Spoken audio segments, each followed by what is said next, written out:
It's 9 p.m. I'm Patrick Christie's. Tonight, leave our flag alone. England football legend Peter Shilton on Team GB's desecration of our Union flag. Also, exposed the Albanian child rapist asylum seeker that we won't deport. Plus, a GB News exclusive. People waiting 4 days for ambulances in our broken NHS. Also, you will not believe how much taxpayers' money is given to pointless, hard-left academics to do research into gay porn, trans guff and decolonisation. I've got tomorrow's newspapers today with my panellists, GB News star Nana Akua, Tory MP Andrew Rosindell and trade unionist Andy McDonald. Oh, and welcome to the Antiques Woke Show. I just don't want to value it. I do not want to put a price on something that signifies such an awful business. Get ready, Britain, here we go. Welcome along. What a summer of sport it was shaping up to be. England and Scotland battling out in Germany to be European champions. Then in Paris, Great Britain coming together to defy the odds once again at the Olympic Games. But we're simply not allowed to be patriotic anymore, are we? First, American brand Nike broke English hearts by changing the St George's Cross to whatever this monstrosity is. And now, woke Team GB have got in on the act. They've released a range of products that see the Union Jack altered using different shades of red, white and blue, along with a series of bizarre patterns. Just leave our flag alone. Now, Andrew, I will just ask you, I mean, you're obviously a patriotic individual. How do you feel about it all?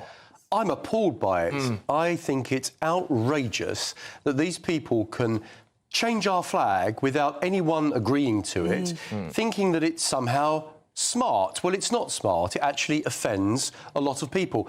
People fought and died for this country under that flag, and it's not for any national institution to decide to muck it up with all kinds of squiggles and dots and strange colours. The Union flag or the Union Jack, both terms are correct. That's the flag of our nation, and it shouldn't be tampered with by the woke brigade. I think the clear difference is that, of course, the Union flag is depicted in all sorts of ways by all sorts of organisations. But if you are representing your country, if you're a national team or a national institution, you actually use the proper flag. You don't use something which is a peculiar version of that flag.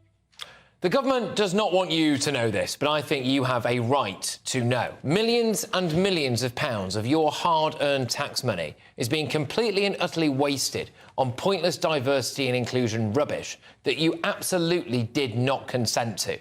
There is a group called UK Research and Innovation that receives £8 billion of your money every single year.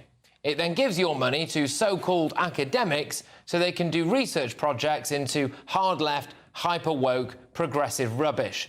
Here are some examples. You spent £842,000 on the Europe that gay porn built, 1945 to 2000. How did the growing transnational circulation of gay male erotica and porn magazines in post-war Europe contribute to the development of a shared identity and sense of belonging among European gay men? I mean, I think we can all agree we have to know, don't we? I mean, Andrew, I've got to put it to you. I've got to put it to you. You know, this is all going on under a Conservative government. We hear one thing, which is, you know, we're going to have a minister for woke and all of this, a minister for common sense. But we have got here hundreds of millions of pounds going to this guff. I'm shocked and I'm appalled. Frankly, no government, doesn't matter who's in power, should be spending taxpayers' money on that kind of stuff. The British people would never support it. So who's deciding that amount of money? Well, it probably is people lower down. But they're in your government. Yeah, absolutely. And I hope that Esther McVey is listening to this, because she's a great minister to deal with the woke stuff. And I'm no doubt that she hears about this, she will take action. But this whole thing, Patrick, about equality, diversity and inclusion, the whole thing needs to go from top to bottom. It's not something that the people support. It's not necessary. It's a total waste of public money. It is. It's a scam. And I want to see the whole thing dumped. Final words, Andrew. Final words, Andrew. The nub of this. You come to Romford and you ask my constituents if they support the funding for these projects. They would all say no, including most Labour voters. So why have your government allowed it? It has to be stopped, and people like me are speaking out. Good. Welcome back to Patrick Christie's Tonight. Still to come, tonight's panel return to help me run through the very first of tomorrow's newspaper front pages. But first, the full-scale crisis now gripping Britain's ambulance service can tonight be laid bare. Shocking new data obtained exclusively by GB News reveals patients waiting 4 days for an ambulance when they dial 999. To debate this, I'm joined by former Labour MP Ivor Kaplan and Tory MP Andrew Rosindell. Chaps, thank you very much. Great to have you on the show. Ivor, look, are Labour going to be able to do anything about this? What is their plan, do you know? There needs to be more and proper money dealt with properly, of course, and also just to go on the how much more? Just out of interest, how much more money, Ivor? Unfortunately, I don't hold those. Bottomless pit. I don't know those numbers tonight, Patrick. And you know, I've said this to you before. We're not going to get those sort of numbers till we get closer to a general election, and everyone knows that. Okay, Andrew. Look, what I want to know is this: why have we got people like NHS fat cats pocketing up to £300,000 a year? They don't ever seem to be hauled before a inquiry to answer for this kind of stuff. It is always people like you or your government, isn't it? Look, the National Health Service is a state-run monopoly, and whatever you do with it, however much money you spend on it, and by the way, Ivor should know this, the government have actually spent an extra 45% on the National Health Service since 2018. We're spending more on the NHS today than ever before. But there are still problems with it because it is a monopoly, because it's a centralised bureaucracy, because the management isn't working as it should. There is a lot wrong with the health service, but the British people want a National Health Service, and rightly so. There should be a health service that is there for everyone. But at the moment, we're seeing failures, and we've heard about the ambulance service. I don't think, as a constituency MP, that happened in my constituency, I would be absolutely furious. The public pay for a service that they're not getting, and it does need reform, it does need change. So what I would like to suggest is that we have fresh thinking about the future of the NHS, rather than it being a political football between Labour and Conservative, who's going to spend more money. That isn't the only answer. We need a new way of managing health services across this country. Yeah, and Ivor, why should the public have any faith that more money is going to sort this out? I mean, we've got the NHS looking to spend hundreds of millions of pounds making it the first net zero health service in the world, for example. Meanwhile, we've got people waiting 4 days for a flipping ambulance. Well, first thing to say, and Andrew is right about those figures that he's just used. Look, I'm not going to defend the problems that the NHS is facing. And any government would have the same issues. Certainly because of the pandemic, the health services, indeed the whole country, was thrown off course, and we need to get everything back on track. But the problem is, we don't have the money that we would all like, so we borrowed $400 billion to pay for the lockdowns and the pandemic. A lot of money, and we're in huge debt, the biggest debt we've ever been in our history. So it's no longer the case, as Labour try to always claim, that it's about spending more money. What it's about is about running a service more efficiently. And we've got a duty to look at this afresh, look at better ways of running health services across the country, and not be ideological about it. And the problem is with the Labour Party, they don't like anything unless it's state-controlled and it's all publicly funded. We have to be broader than that. We have to look at other countries and see how they manage their health services, which are not state monopolies like our one. Well, we can do Andrew, better, and I believe the Conservatives need to look at this afresh. Andrew, for goodness sake, that's a sort of a speech from 1978 or 1979. That's not a speech of 2024 and what might be happening in the economy that we're going to inherit if we are lucky enough to win a general election, when you and your colleagues are brave enough to go to the public of the United Kingdom and ask them if they want a general election, which you know they do. Please tell GB News viewers this evening, where is this extra money coming from that we haven't got? If Labour's coming in spending so much more on the health service, where are you finding it from? Because if we haven't got it, where are you going to? I haven't said anything about that. You don't seem to have an answer to any of it. Andrew, what I've said quite consistently on GB News is that there will be nothing about actual finances until Labour can get to see the situation. So we're going to wait until you're in power before we know what you're going to do, is that right? This is something that happens in every general election, and you have to wait until you can see all the books and see that, and then take decisions around the whole of what you inherit as a government. Okay, it's so a very I mean, different position. Fine. I mean, that does mean it doesn't sound like we're going to get any actual spending plans from Labour until they are in government. Some people say that's fair enough. Other people would say it would be nice. It would be nice to know. But all right, okay, look, both of you, thank you. All right, with respect, we are going to have to park it there. I'm sorry, I'm not trying to cut you off. We're going to have to go.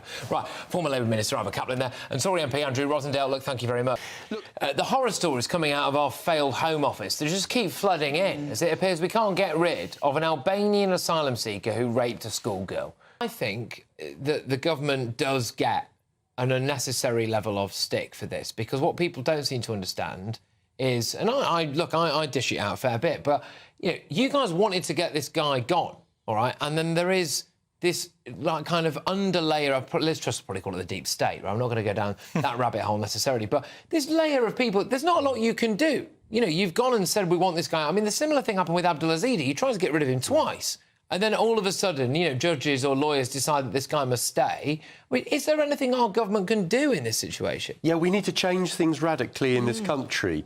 For too long now, the civil servants, in the Home Office in particular, they seem to have gathered all the power, and ministers finish up having very little power. And when they do try and exercise power, they get thrown out. Look at Dominic Raab. Look at what they tried to do to Priti Patel. Structure in place, which all ministers have to live with.